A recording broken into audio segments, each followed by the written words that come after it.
Okay, ngayon, eto mga ka-Wonder Anjo, oras na para ma-meet and greet natin ang mga yayamaning ipis na ito. Yayamaning ipis? Yes! Yayamaning. Paano sila naging mayaman? Abay, inaalamin natin. Pero teka muna, Anjo, ikaw muna. Bukod sa ikaw ay fur dad, may mga inalagaan ka din bang mga insektong ganyan? Yes, Mami Sue. Ano? Kaya familiar ako sa ipis? iba't ibang klase ng ipis kasi minsan pinapakain sila. Nag-alaga na ako ng leopard gecko. Okay. Saka ng tarantula.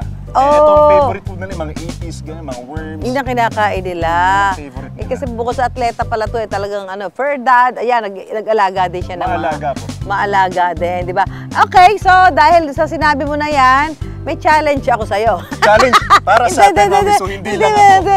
Kaya kailangan ma-meet na natin ang isang dad, isang fur dad, yan, magiging ka muna, ipis dad ka muna, ha? Dahil makakasama natin ang isang ka-wonder natin na talaga namang nag-aalaga siya ng gano'n, itong mga ipis, di ba? So, let's welcome Richard! Layo ako, layo. Uy, Mami Sue, dito ka sa gitna. Ikaw. Susan, Sir Anjo. Hello, sir. Dito ka, Mami Sue. Dito ka. Ikaw na lang dito. Dito. Ma'am Susan, Sir Anjo, may challenge po ako sa inyo. Tatawagin po nating Dubia Roach Relay. Ano yun? O gagawin ko po, dadakutin ko po yung mga Dadakutin roaches. Opo. Tapos paramihan po kayong makukuha dito sa mga container nyo ng makukuhang roaches. Saan mo ilalagay yan? Para po mapakain na po natin ng... Nasa palad niya. Kukunin natin sa palad niya. Lalagay natin Dadakutin ko dito. po gano'n, tapos kukuha po kayo isa-isa. Kakamayin namin? Oo! Opo. Para mapakain na po natin ng pellet tsaka sayote. Chopstick. Game! Mami Sue! Let's do this! Hindi pa ako nag-go, ha? Kaya natin yan. Tara na. Ano yan? Uy.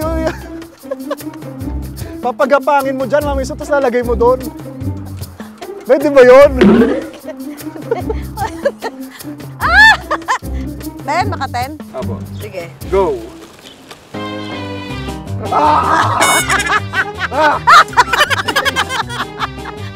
Pangkuling pa ako lang po. One pa lang. 4, 7, isa pa. Ay, ang bilis! Ang lilig! 10! Ayan! Hoy, meron pa sa ilalim! Pagkatapos po niyan, lalagyan po natin ng pellets. Pakakainin. Pagkukulan natin, tapos lalagyan po natin. O, di, bunduran na natin. O, yan, kain na kayo. Paano siya kakain? Kain ka, o, yan. Tapos lalagyan po ng gulay. Yan po yung pinaka-water source. Ano gusto mo? Ginisang sayote? Yan. Yan. Tapos kinakain niya yung ganyan? Opo. Wala, hindi mo na gagayatin? Hindi na po. Ay, gumapang yung isa, o.